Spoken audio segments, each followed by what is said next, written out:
Hey, thanks for joining us for this 5-week study as we're going to be walking through the book of Song of Solomon, a study that we are calling Love Song.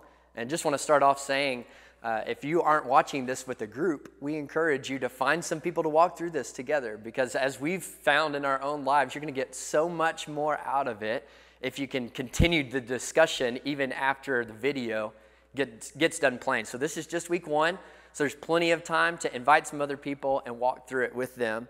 And one of the things that I truly love about the Bible is that while the main purpose is to show us a way to relationship with God, it's also chock full of a ton of really practical advice on life and love and relationships, that if you will apply this wisdom to your life and your decisions and your relationships, you will find it tremendously helpful. So over the next 5 weeks, we invite you to join in and just kind of go head first into this study with us. We're going to be talking about the book of Song of Solomon, which discusses all things relationships. And we're going to be talking about it all. We're going to be talking about dating, sex, marriage, sex, fighting, sex, lasting love. And did I say sex? So we will be discussing it all. And really and truthfully, the Song of Solomon, what it is it's an open love letter between Solomon and the love of his life. Lauren and I, whenever we first started dating, our relationship was basically just a continuous email strand going back and forth between the two of us. And Are those available? Yeah, we've printed those out, I think, actually. We'd like to see them. They're very sweet. Could we make those available for all of us? He was pretty mushy. Yeah. And so, but that's basically what the book of Song of Solomon is. It is an open love letter. It is Solomon's words, but as we know, as what is true of all the rest of the Bible, it's not just Solomon's words, it's the divine inspired words of God. And so what we're discovering through the study, what we will discover is that these aren't just good ideas to practice in a relationship. These are actually God's ideas for how relationships should work. And I will just say that even if you don't currently find yourself in a romantic relationship, this study is not just how to do romantic relationships well, but really and truthfully, it's if you will apply these principles to all of your relationships, that really the book of Song of Solomon gives us the outline for how to just be a really loving person and to love well. And if you can master that art, it's going to help you in all of your relationships. Obviously, there's going to be some specific applications to romantic and dating relationships and marriage as well. So that being said, we're going to be talking a lot about marriage and our marriages. I thought it would be fun to start off by each couple giving just a little 30-second synopsis of how you guys met and started dating. Well, we were set up on a blind date. So she needed a date for a sorority function. I just needed a date. Yeah. So there were several jokes in there. Out. Insert your own joke. Yeah. So we just had a mutual friend set us up. Yeah. Jill started pursuing me early. How old was she? Yeah. How old was she? She was 14. Yeah. And he was 16. I was 16, not 25. But no, I was 16, Jill was 14, and we had known each other for most of our lives, and so we dated for 6 years before we got married. We met at Baylor through a mutual friend. Yeah, you were dating him. And, Save this for the conflict. And I swooped in and stole her away, and She's regretted it ever since. Yeah, that's right. We actually were going to homecoming, and we decided we'd go out on the, I guess, Saturday or Sunday night before that, and we dated basically every day that week. And then after homecoming, she kissed me and made it official. All right. Oh. Man, moved quickly. She did. She came for me, though. Well, cool. You want to share ours? Sure. It was the summer after my senior year, and Casey was an intern that summer, and that's how we met. And then a few months later, we were both in college, and we did a series of emails and instant messenger, AOL, instant messenger, yes. And then a couple months later, he drove home and took me on our first date. That's right. Yes. To Napoli's on Centerville Yes. in Garland. It's classy. So, well, cool. That's fun. So I encourage you to, if you want to read along with us at home, today we're really going to be talking about the verses found in Song of Solomon, chapter 1 through chapter 2, verse 7 is where we're going to be today. And so you can read that together as your group. The first 3 verses of the book of Song of Solomon is really kind of the theme of the entire book. The Song of Songs, which is Solomon's. Let him kiss me with the kisses of his mouth. It gets right to it. For your love is better than wine. Your anointing oils are fragrant. Your name is oil poured out. Therefore virgins love you. Draw me after you. Let us run. The king has brought me into his chambers. And really, I know there's a lot to that, but basically what is being said there is that, man, Solomon, you have mastered the art of love and human love and relationships. So much so that, man, all the other women, Solomon, they want you, but they can't have you, you know? And so the idea is that, man, if you could just get to that place where and we believe that you can get better at love. You can get better at your relationship with your spouse. You can become a more loving father. You can become a more loving boss, a more loving employee. And man, you can get to that place that when you just walk into a room, people are like, oh my gosh, I'm just so glad that he's here. Or I'm just so glad that she's here. And so that's kind of our theme verse there. The others, the chorus, come in verse 4. We will exult and rejoice in you. We will extol your love more than wine. Rightly do they love you. And so the chorus is saying, man, y'all just have the best marriage. Like, your marriage is just inspiring. I want my marriage to be like yours. And I think you can get to that place, no matter where you are today. I think you can get to that type of place where others look at your marriage and, man, that's the type of marriage that I want. Then it goes on in verse 5. And this is the woman speaking again. I am very dark, but lovely, O daughters of Jerusalem, like the tents of Kedar, like the curtains of Solomon. And so today we think of being dark-skinned, we think of that being beautiful, like tanned bodies. But back then that wasn't the case.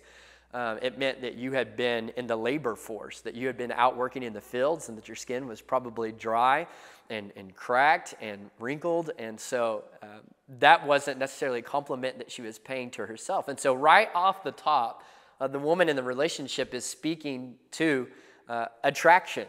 She begins talking about attraction. That's what we're going to be discussing today during our time, is the art of attraction. What do you think of whenever you think of the word attraction? And I think for most of us, the first thing that our minds go to is the physical attraction side of things. But in verse 6, she says, do not gaze at me because I am dark. And she is imploring him, don't look at the wrong things. She says, dark am I. I'm not much to look at, but I'm still lovely, is what she says. But you got to be looking for and at the wrong things, and so right things. And so she introduces right off the top here this idea, what is the right thing? And we're talking today, there's kind of a hierarchy to how attraction should go. There is an art of attraction, and kind of needs to go in order. And so the first thing that she is getting to is that the highest form of attraction that you can have in a relationship is that of spiritual attraction. So first question, just throwing it out there to y'all. What does that mean to y'all? Because I think that's probably a foreign concept to a lot of people. What even is spiritual attraction? Well, when your husband leads the family spiritually, he prays for us, he demonstrates, reading his Bible, demonstrates godly love to the family. Yeah. Yeah, I think, one of the things I would say about Marlo is she exemplifies grace and patience more than anybody I've ever been around, anybody I've ever seen. And there's something about those attributes that's just super attractive, that you just, it's like, holy cow, I get to be married to this person who's so gracious and so patient. Let's continue down that path. What is it that maybe first spiritually attracted you to your spouse that you're with? I think for me, it just, Jill has always had a sense of confidence in who she was. Like, there was never a sense in, I knew girls in high school. I saw people go through this. As a youth pastor, I've seen people go through this, that girls would just allow themselves to be run over by people. And that was just never the case with Jill. I mean, I knew that all along, that she was not needy, that there was a sense of confidence in her that I think has always come from her relationship with the Lord. that just she knows who she is and has been super grounded in that. So I think from the very beginning with you, when we went on our very first date, he said, I don't want to date other people. And this was our first date. We hadn't even talked about liking each other. We just had emailed and really just been friends. And so from the very beginning saying, I just want to be exclusive. I want you to be my girlfriend from the very beginning. I said, I want you to be my bae. We were ahead of our time. You started that. But it felt a lot like courting, like very purposeful and intentional, and had a lot of just really good, purposeful conversations from the very beginning of what you wanted our relationship to look like. And so I thought that was very attractive to me. I'd say one of the things that really attracted me to Lauren off the top, it's one of the first conversations that I can remember having with her before we were dating or even interested in each other. Do you know where I'm going with this? And so we were talking after Sunday school one time with a group of people, and someone brought up going to Hooters or something for lunch or something like that. Hooters was just brought up. And I remember Lauren saying, oh, I'm not going there. And whatever your convictions are on that, you can sort that out between you and God. But Lauren immediately kind of spoke up. And I don't remember everything that she said, but I remember she spoke in such a way that I was like, that's a principled woman right there. You know, that's a woman who has convictions and is thinking through things in a spiritual and principled way. And I can still remember that conversation for a reason, is that really stood out to me, and I think was a big part of me beginning to feel attracted in feelings to her. So, women, I want to throw this out to y'all. Where do you think other women get the whole attraction thing wrong sometimes? Well, okay, so I'll throw this out there. Where I grew up, if you went on a date with someone, if your date didn't end in a kiss, so if you weren't physically attracted to each other, there wasn't going to be a second date. You just knew, okay, so we're not compatible, whatever. So I think a lot of people think that way, but when we first started dating, he didn't kiss me goodnight, and I was like, he doesn't like me. I was scared.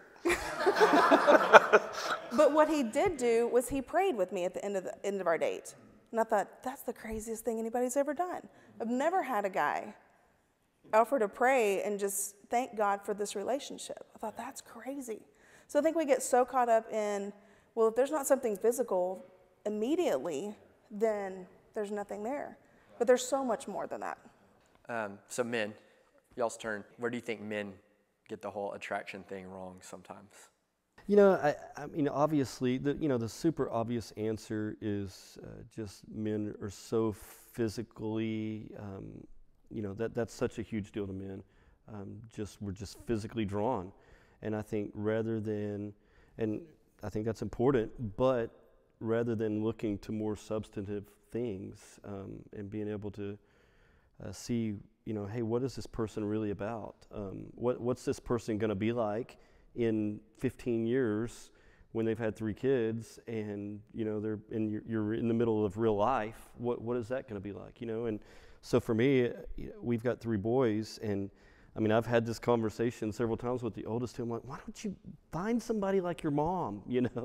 Find somebody like your mom that is going to do the right thing, and that's going to stand for the right things, and that's going to care about her family, and that isn't going to be so concerned about everything else out there that a lot of the world tells you is what's important, but that's really grounded spiritually. So, what are some things that your spouse does that really increases your spiritual attraction to them? I think as a mom, when I find you talking with the kids, specifically if they're in trouble, like if they've done something wrong and you've taken it to a spiritual place and really like addressing their heart, that is the most spiritually attractive thing, is whenever you've taken whatever, they could just deserve a consequence, but when you've taken it to a place that really like meets them emotionally and spiritually and provides those conversations. I need to go home and get on to my kids. I think just like even just sitting around at dinner, whenever he'll say, this is going to be life lessons with Dad is what he calls it, and just talking with the family about something spiritual, that's you know, that's attractive. That's just leading the family in a spiritual way. Normally, Jill tries to make out with me after that. Of course, Can't keep her hands off of me after life lessons with Dad. So, moving on, because there's several other things we need to talk about. In chapter 1, verse 8 through 13, basically Solomon and his bride begin to really just kind of dote over one another and call out the excellent things about one another. And there's talk about how when they're apart from one another, they're thinking about each other. Solomon's bride says, whenever we're apart, you're like a sachet of myrrh between my breasts. Just saying, like Jill tells me that all the time. All the time. I've thought the same thing about me. Yeah. Like, what? Wow. Just a whiff occasionally. Just continue on. Yeah. And so this kind of brings us to our second tier in the hierarchy of attraction. After that of spiritual attraction is that of emotional attraction. And so let's talk about that for a minute. What are some lessons that you've just kind of learned along the way? Y'all been married for a long time. What are some lessons in emotional support, emotional attraction that you have learned? Y'all may not believe this, but David really is very calm at home, and he's, you know, whenever there's like any kind of issue coming up, I tend to helter-skelter, oh my gosh, what are we going to do? And David just brings calm over the whole family. And I'll usually say, let's wait till Dad gets home. He'll handle this. Not like in a bad way, but like he'll tell us what to do. He'll figure this out for us. So that's nice. That's awesome. Whenever I went through like a really hard, 3 or 4 months not too long ago, and I said to everyone through that, like, Paul could not have been more supportive, more loving, more caring through that time. Just in every step along the way, he was right there with me. And, you know, now looking back on that, and that was probably the toughest time I've ever been through, just knowing he was there with me, and he was on my side and wanted the best for me and prayed with me every night, and just really helped me through that time. That now looking back, I think, gosh, you know, I couldn't have made it without him on my side.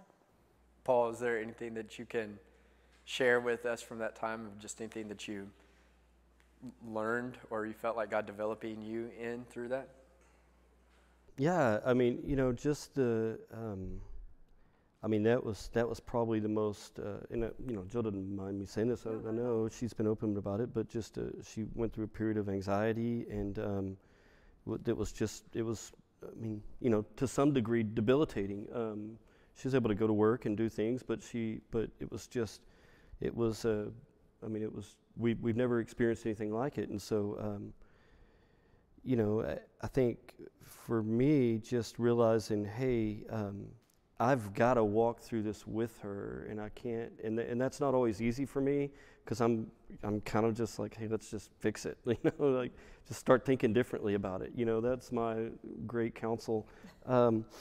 But I realized she can't do that. So when I would come home and she would be just, you know, really, it was just a really difficult time, and would just want to hug me and cry and say, man, I just, you know, I just want to feel right. I want to feel right. And I would cry with her and just kept trying to say, man, you're going to feel right, and God's going to get us through this. And I think it was the toughest time. I mean, honestly, it's probably the toughest time for both of us in our lives. And, but, you know, God did bring us through it. And so, is bringing us through it, you know, and so. It's amazing. Thank y'all for sharing that. What I love that Paul said is that he cried with her. And I think that, you know, reminds me of the Jesus wept passage. And I think that is just the best thing that you can do, make someone feel with someone else in it, not alone. You know, and I would say this, that I really felt privileged in that. I really did, as much as I hurt for it. And it was difficult. I mean, it was difficult for me spiritually, but I did feel very privileged to be able to walk through that with Jill, just because I knew how difficult that was. And you know, so part of that is I knew how difficult it was for her, and for her to be so vulnerable with me. I mean, I really did feel like it was a privilege to walk through that with her. Yeah, and that's that key.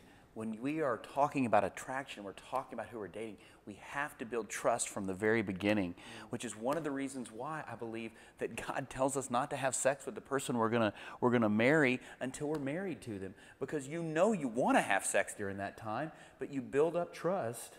You build up trust during that time. That's so very important, because when seasons like this hit, you've got to know that the foundation is there. I don't know. I get on my soapbox. No, that's about great. this. That's great. I mean, I want my kids to believe it. That's a segue to the last part. So really, verses chapter 1, verse 15 through 2:7, Solomon and his bride begin talking about the physical attraction side of things, saying, "Oh, you're beautiful.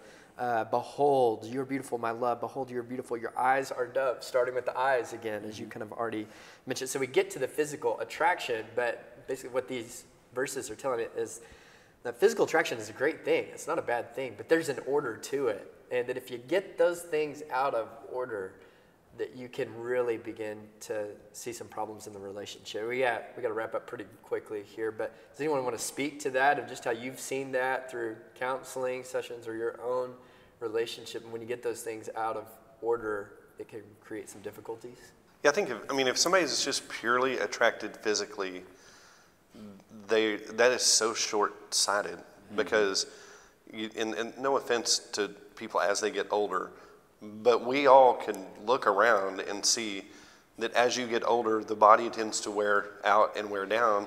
And I, for one, am grateful that it's not all about the physical attraction, because I'm not giving her a lot to work with here. But, there's a lot to work with, but not attractive-wise. Anyway, but if somebody, it's just very, very, it's very shallow, and it's very short-sighted. Yeah. To only be attractive physically, because those things fade. But if you get it in the right order, the things that never fade and can actually only get more beautiful if you continue to grow spiritually and you continue to grow emotionally, then the physical attraction, it doesn't matter what you look like. It doesn't matter what goes wrong with your body over the course of time. The person's in love with you, and they're in love with the you that God has created you to be spiritually and in your soul, and nothing can take that away. There's nothing that can take that away. That's great. I think that's a great last word to wrap up with. And I just want to say one final exhortation to you. It's possible that some of you here in week 1 of the study, you're like, "Oh, see, this is wrong. See, I had them out of order, and I was attracted to the wrong person. Now I'm with the wrong person." I would say, no. That's not the conclusion to arrive at. You can actually increase your spiritual attractiveness right now in the marriage that you're in. You can increase your emotional attractiveness, and you can probably even increase your physical attractiveness, but I would say start with the spiritual and the emotional side of things, and you do that, and I think you would be amazed. You can improve your marriage regardless of where your spouse is at if you improve you. So you start there and see what God will do in your spouse. And if the two of you get on the same page, man, it doesn't matter how big of a deficit, how big of a hole you feel like you've dug in your relationship. We have all seen it time and time again, that if you will get serious about working on you and getting things right with God, He can bring about so much reconciliation, restoration, redemption. And so that's our hope for you. Right. Hope this has been an encouraging conversation. This is the time where with your group, you press stop and you just keep the conversation going in your group, and we'll see you back for week 2.